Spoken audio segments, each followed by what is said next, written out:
There is a very specific type of heartbreak in this world that is rarely spoken about. It is a quiet, suffocating grief that does not come from the loss of a romantic lover, nor does it come from the malicious strike of a known enemy. When an adversary attempts to bring you down, your mind is prepared. Your walls are up. You expect the conflict, and so, the pain is mitigated by your own psychological armor. You can brace for impact. But the betrayal that cuts the deepest, the one that leaves a lasting scar on your very soul, comes from the person you helped when nobody else was watching. It comes from the individual you lifted off the cold ground when life had completely crushed them. Think back to that time. You remember their weakest hour. You remember the frantic, tearful phone calls they made when every other door had been shut in their face. You remember the times you sat and listened to their despair when your own heart was exhausted and heavy with its own burdens. You lent them your strength. You gave them your time, your patience, your hard-earned money, your unconditional advice, and your silent, unwavering support. You became the pillar they leaned on just so they could learn how to stand up again. You became their shelter in the storm. And yet, when the sun finally broke through the clouds, when they found their footing and regained their strength, what did they do? They stood up, dusted themselves off, and walked away, acting as if your hand had never been there to begin with. Or worse, they turned around and treated you like the dirt beneath their feet, viewing you not as their savior, but as a stepping stone they no longer had any use for. Why does this specific betrayal hurt so profoundly? It is not simply because they walked away. People come and go every single day. It is the natural rhythm of life. It hurts because of the cognitive dissonance. It hurts because you did not just lose a person, you lost the innocent version of yourself that believed love, loyalty, and sheer sacrifice would be enough to make another human being grateful. You gave them the absolute best parts of your spirit, and they repaid you with cold indifference. This is the exact wound that makes a deeply kind person begin to question the very nature of kindness. This is the moment when a loyal, giving heart starts to whisper in the dark, maybe I should just become cold. Maybe I should stop helping people altogether. Maybe in this world, good people are only punished for being good. It makes you want to build a fortress around your empathy and never let anyone inside again. But listen carefully, and let these words anchor you before you let the bitterness take root. Their betrayal did not prove that your kindness was a flaw. It did not prove that your generosity was a weakness, or that the world is entirely devoid of good people. What their betrayal actually proved is that your kindness was operating without the necessary shield of wisdom. It proved that your empathy had no architecture, no structure, and no boundaries. Kindness without wisdom is like leaving the front door of your home wide open in the middle of the night. You may believe you are practicing ultimate compassion, welcoming anyone who needs warmth, but a home with no gate will not only welcome weary travelers, it will inevitably welcome thieves. You must understand that the betrayal you experienced is not an indictment of your pure heart. It is simply a harsh, profound lesson in where and how you distribute your light. You are a beacon, but even a lighthouse does not jump into the violent waves to save the sinking ship. It stands firm, shines its light, and maintains its foundation. Why do they do it? This is the question that keeps you awake at night. You try to rationalize it. You replay every conversation. You ask yourself if you said something wrong, if you did not give enough, or if you somehow pushed them away. But to understand the betrayal of someone you saved, you must stop looking at your own actions and start looking into the deeply flawed psychology of an unhealed mind. You assume that massive help naturally creates massive gratitude. For a mature, spiritually grounded person, this is absolutely true. A mature person takes the imbalance created by your generosity and balances it with deep respect and lifelong loyalty. But for an immature, ego-driven person, receiving your help does not create gratitude. It creates a suffocating psychological burden. It makes them feel incredibly small. When you rescue someone, you become the ultimate witness to their lowest point. You saw them when they had absolutely nothing. You heard the panic in their voice. You witnessed their poor choices, their quiet desperation, and their complete lack of control over their own destiny. While they were drowning, your hand was the only thing keeping them alive. But once they are safely on the shore, once they regain their status, their money, or their confidence, their ego begins to rapidly rebuild itself.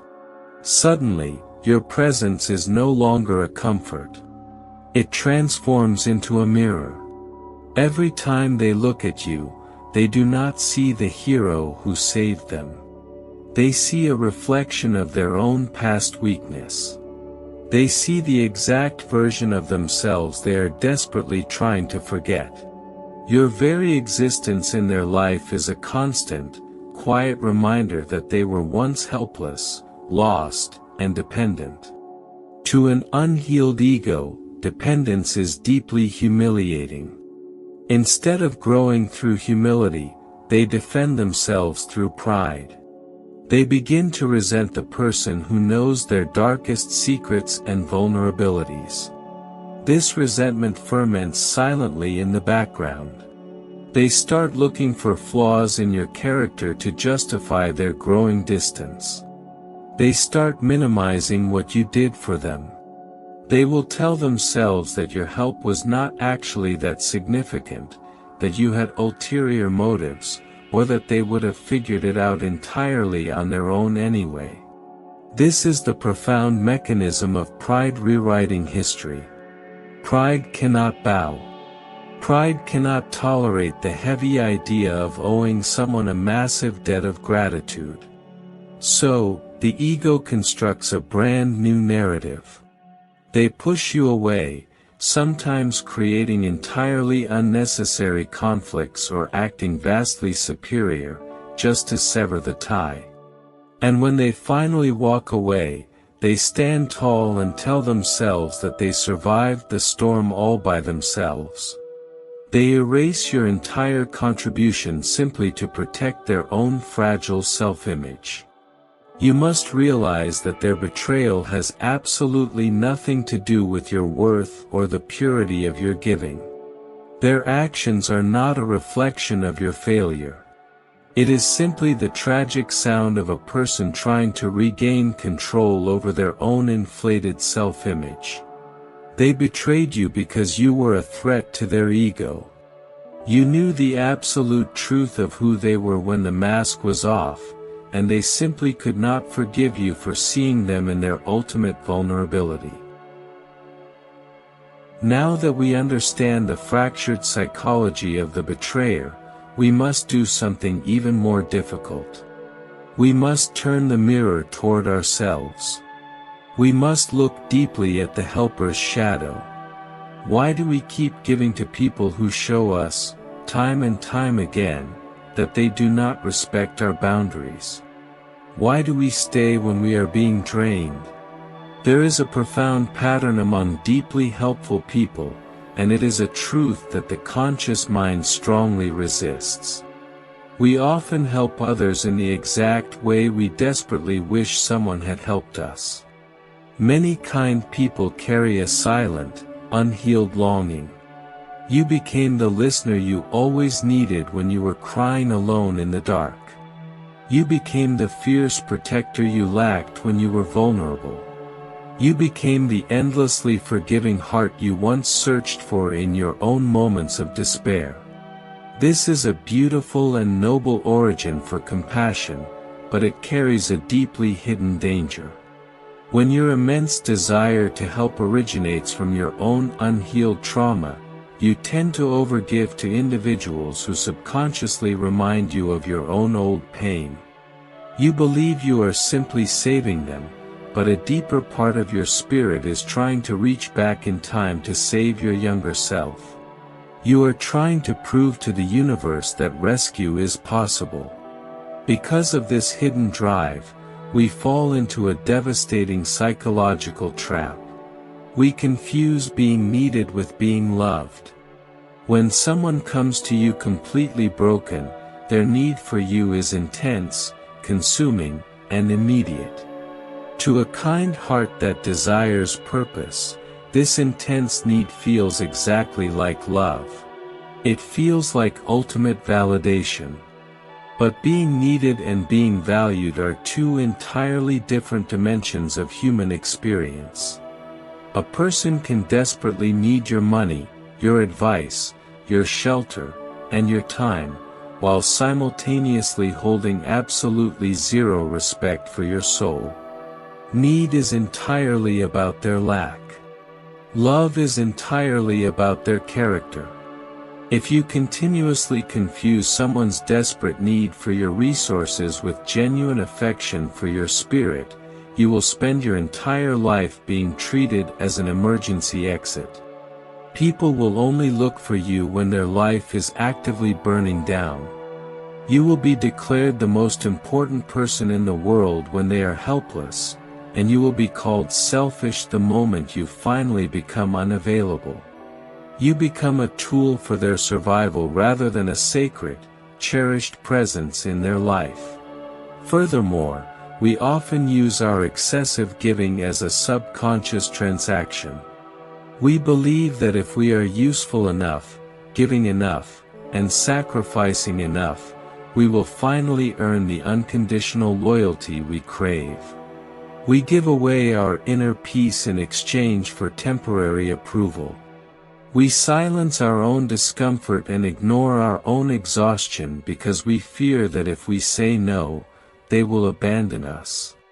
So, before they ever had the chance to betray you, you betrayed yourself. But here is the unwavering spiritual law you cannot bypass: you cannot purchase respect with sacrifice. You cannot force someone to value you by suffering silently on their behalf. If you have to bleed just to keep someone in your life, that person is not safe for your heart. Overgiving does not create loyalty. When you empty your own cup to fill a vessel that refuses to repair its own holes, you do not cure their emptiness. You only guarantee your own destruction. One of the most profound and dangerous illusions that a kind heart can fall for is the illusion of potential. When you have a deep capacity for empathy, you rarely see people just as they are in the present moment. You see them through the golden lens of compassion. You see who they could become if they finally healed their trauma. You see the greatness they could achieve if they stopped self-sabotaging. You see the loyal, loving friend they could be if they just learned how to value your presence. This is a beautiful way to view humanity, but it is a catastrophic way to navigate relationships. You cannot build a stable life on possibility. You can only build a life on patterns. Potential is nothing more than a seed. A person's daily patterns, their habits, and their consistent behaviors are the soil. If the soil is toxic, it does not matter how magnificent the seed of potential is. The seed will never grow, and it certainly will not save you. When you give your unwavering loyalty to a person's imagined future while their present behavior is actively destroying your peace, you are living in a self-created fantasy. You must wake up and look at the harsh reality of the pattern standing right in front of you. Many helpers operate under the false assumption that external support can somehow magically inject internal character into someone else. You desperately believe that your boundless generosity will eventually make them generous. You think your unwavering loyalty will teach them how to be loyal. You hope that your endless patience will finally make them honorable. But character cannot be bought, gifted, or transferred. Your financial support might fix their immediate ruin. Your advice might solve their current crisis. Your patience might give them a temporary safe harbor. But none of those things can create integrity in an empty vessel. A person's ultimate response to your goodness does not come from the volume of your goodness. It comes entirely from their own inner condition. If their inner condition is immature, they will only demand more.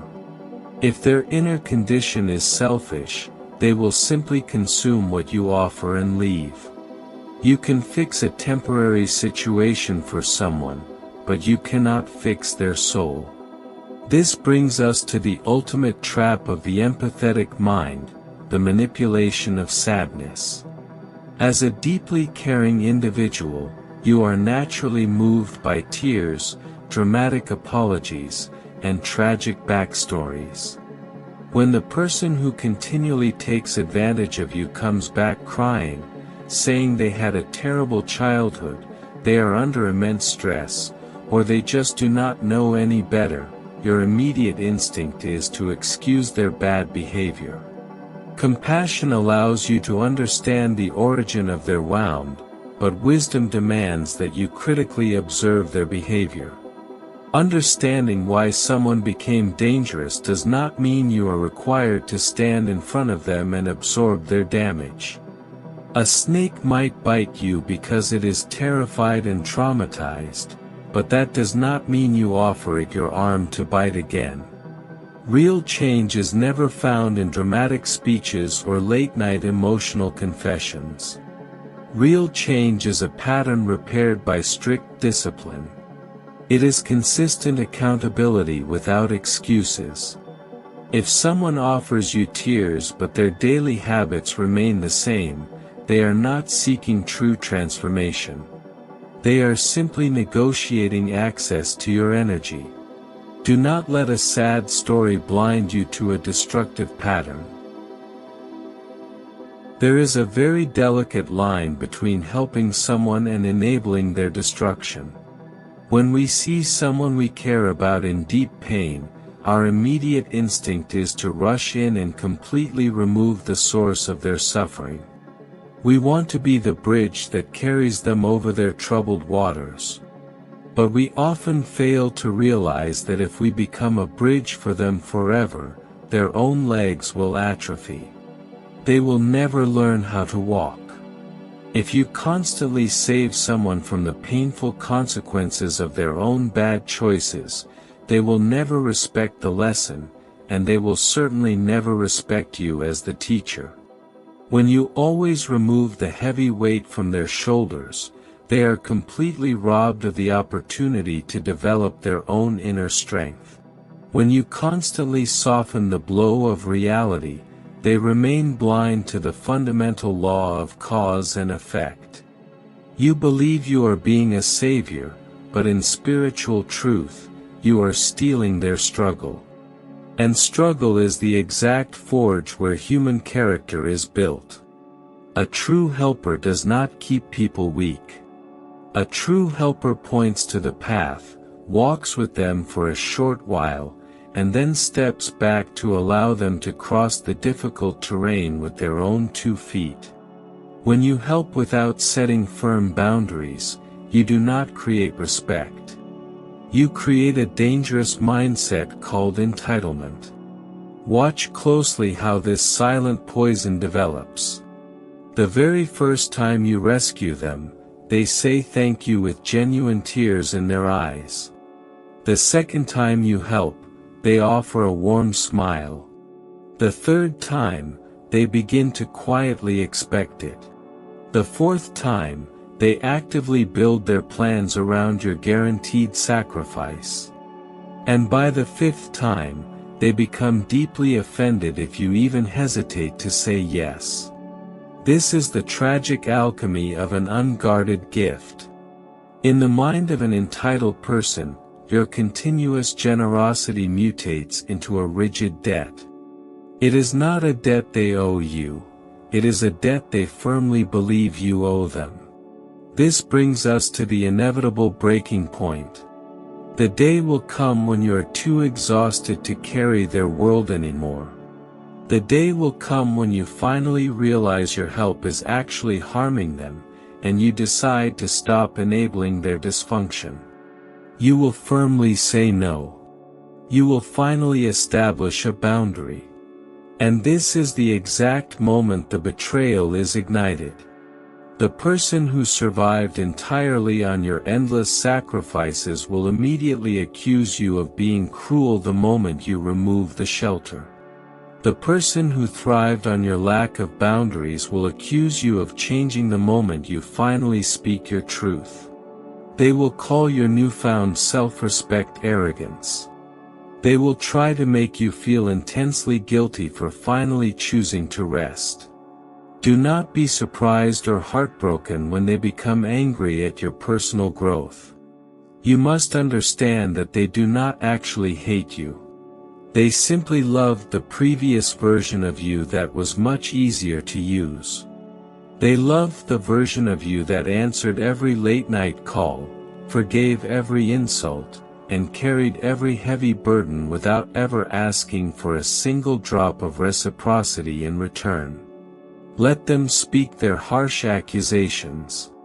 Let them paint you as the villain in their false story. Their anger is not a reflection of your cruelty. It is simply the loud, desperate sound of a person losing control over the unlimited access they once had to your energy. When a profound betrayal happens, society and sometimes our own inner guilt push us toward immediate reconciliation. We have been taught a very dangerous myth about what it means to forgive. We are told that forgiveness means restoring access. We believe that if we truly forgive someone, we must answer their phone calls again, invite them back into our lives, and pretend the deep wound never even happened. But this is a massive misunderstanding of spiritual grace. Forgiveness does not mean you refuse to see the truth of their character. Forgiveness simply means you refuse to carry the toxic poison of their actions inside your own body. Think of a burning fire. If you reach out and the fire burns your hand, you can forgive the fire. You can understand its nature. You can accept that it burns because that is simply what fire does. But you do not put your hand back into the flames just to prove that you have forgiven it. The fire remains fire. Forgiving the person who betrayed you cleanses your own heart of bitterness, but it does not require you to return to the flame. You can absolutely forgive someone while simultaneously deciding that they will never have a seat at your table again. This is where we must clearly and firmly separate forgiveness from trust. Forgiveness can be an immediate, silent decision you make in the quiet sanctuary of your own room. Trust, however, is entirely different. Trust is a heavy, sacred structure that must be built slowly, brick by brick, through a consistent pattern of changed behavior over a long period of time. If the person who betrayed you returns and demands your quick trust, you must be incredibly careful. A demand for rapid trust shows that they are far more concerned with escaping their own uncomfortable feelings of guilt than they are with repairing the massive damage they caused your soul. They want the warm comfort of your acceptance without the difficult, daily discipline of actually changing their toxic habits. Do not rush your own healing just to make a betrayer feel comfortable. Let the wound teach you exactly where the boundary should have been in the first place. And as you heal, you must realize that creating distance is not an act of revenge. Revenge is a low frequency. Revenge keeps you tied to them energetically. Revenge makes their actions the center of your universe. True maturity understands that distance is sometimes the purest medicine. A wise person does not hate the chaotic storm, they simply close the heavy wooden window. They do not hate the sharp thorn, they simply stop pressing their bare hand against it. You do not need to harbor a single ounce of hatred for the person who used your kindness. See them clearly, bless the painful lesson they brought to you, and step away. When you are young in spirit, you believe that love always requires physical closeness and constant availability. When you become wise, you finally understand that true love sometimes demands vast distance. You can love someone from afar and refuse to trust them with your daily peace. You can sincerely pray for their healing and completely refuse to be a participant in their chaos. Your peace is a sacred sanctuary. Think of your mind as a quiet, beautiful garden. If you truly love and respect that garden, you do not allow every wild animal to trample through it. You do not allow weeds to choke the life out of your flowers just because you feel guilty about pulling them up. Love requires fierce protection. A heart can remain completely open, soft, and full of light, even when the front door is permanently locked to those who do not respect the home. When the sting of betrayal is fresh, and the sheer injustice of it all is burning in your chest, there is a very natural, almost overpowering temptation to completely shut down. The mind, in its desperate attempt to protect you from ever feeling this profound pain again, will try to convince you to turn your loving heart into a fortress of solid stone. You will hear a voice inside you declaring that you will never help another soul as long as you live. You will want to become utterly cold, cynical, and detached from the struggles of humanity. It is incredibly easy to understand why we want to choose hardness. A stone cannot be betrayed. A stone cannot be disappointed. A stone does not weep in the middle of the night wondering why its sacrifices were completely ignored. But you must listen very closely to this truth: a stone also cannot love. A stone cannot grow. A stone cannot feel the warm sunlight on its surface, and a stone can never become a sacred temple. If you allow one ungrateful, unhealed person to permanently destroy your capacity for deep compassion, then their betrayal did not just hurt you temporarily, it fundamentally defeated you. It stole your essence. The answer to betrayal is not to destroy your kindness. The answer is to profoundly elevate it. You must transition from operating with blind empathy to operating with fierce, unwavering discernment. You must choose clarity over hardness. Hardness is a trauma response. Clarity is a spiritual evolution. Hardness completely closes the heart to the entire world, locking the good out along with the bad. Clarity keeps the heart completely open and soft but builds a massive, unshakable gate of self-respect around it. Hardness aggressively says, "I will never let anyone come close to me ever again." Clarity calmly says, "Only those who have demonstrated consistent honor and respect will be permitted to stand near my peace." Hardness angrily declares that all people are inherently selfish and evil. Clarity quietly observes that people simply exist at vastly different levels of consciousness, and you must respond to each person exactly according to their level, not yours. This is the ultimate path of the wise helper. The next time someone comes to you in a state of absolute chaos, begging for your rescue, you will not rush in blindly because their urgency triggered your hidden guilt. You will pause. You will take a deep, grounding breath. You will look at them and ask yourself critical questions. Are they actually seeking transformation, or are they just looking for a temporary escape from the consequences of their own actions? Is this the very first time they have needed this specific help, or is this the 10th time they have run the same manipulative script? Will my intervention truly strengthen their character, or will it only keep them forever dependent on my energy? You do not need to answer every desperate call immediately. You do not need to play the role of the savior for people who are deeply committed to misunderstanding you. Let them be disappointed. Sometimes, the heavy weight of your absence is the exact medicine they need to finally grow up. Do not let the ungrateful people of your past dictate the future of your beautiful heart. Your immense capacity to care, to give, and to lift others is a rare and magnificent gift in a world that is often incredibly cold. It is a divine spark.